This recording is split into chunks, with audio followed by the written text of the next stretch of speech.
Po shoh që keni bërë dhe një çezëm tjetër atje. Atëherë, këtë çezëm e kemi bërë ne si banorë të fshatit, të mblodhëm në djem të rinj me rastin e festimeve të 100 vjetorit të pavarësisë.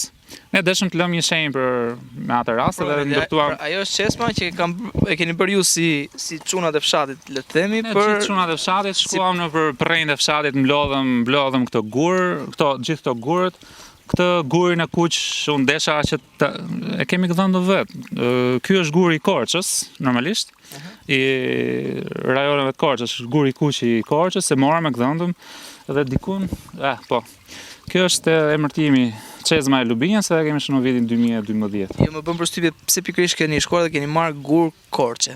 Për ta lidhur pak edhe me kalvarin e vjetër? Jo, kjo është thjesht për çështje estetike për t'i ndryshuar ngjyrën. Guri jon quhet, ne i themi guri egër, është gur proj, është shumë i vështirë për të gdhëndur. Dhe është ngjyrë gri, pra siç duket, është një lloj shtufi, po shumë i fortë. Dhe guri i Korçës është guri i kuq. Thjesht desha që t'i ndroj vetëm për t'i ndruar ngjyrën e kësaj derdhjes. Kjo normalisht ka shumë ujë, pra gjithë kjo këtu ka qenë një çezëm e vjetër.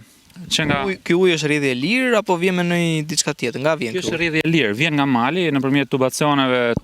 Atëherë do t'rregoj në kohën e komunizmit, lagja ka qenë organizuar me sjellës me çezma.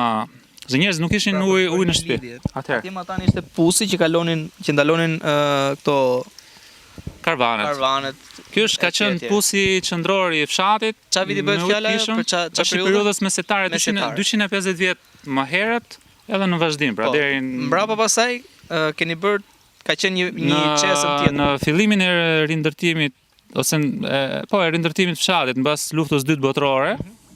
Çdo lagje kishte çezmën e vet, pra me ujësiellës. Merre ujë nga mali, depozitoi në depozitën qendrore të fshatit dhe shpërndahej nëpër çdo lagje me çezma me rubinet, pra çezma kush kishte nevojë shkonte mbushte ujë ikte në shtëpi.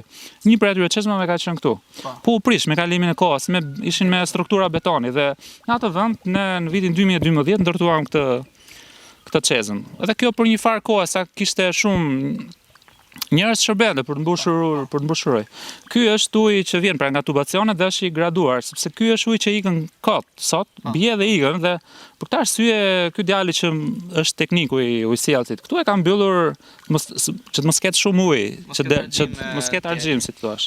Dhe ka lënë një simbolike, pra që të jetë një ujë i rrjedhshëm vazhdimisht. A vuan fshati për ujë tërësisht? Ka pas ujë? Atëherë për ujë të pishëm jo, sepse ka shumë burime, por për tokat bujqësore vuajnë për vaditi, po sepse është zonë kodrinore, pjesa lartësia më e madhe është 900 metra pika më e lartë, por që në zonën ku ne jetojmë është 500 metra mbi nivelin e detit dhe kodra në sipër ka edhe 400 metra, pra nuk është se ka shumë ujë. Ka tendencë që uji të iki. Patjetër. Jemi mbi kodra.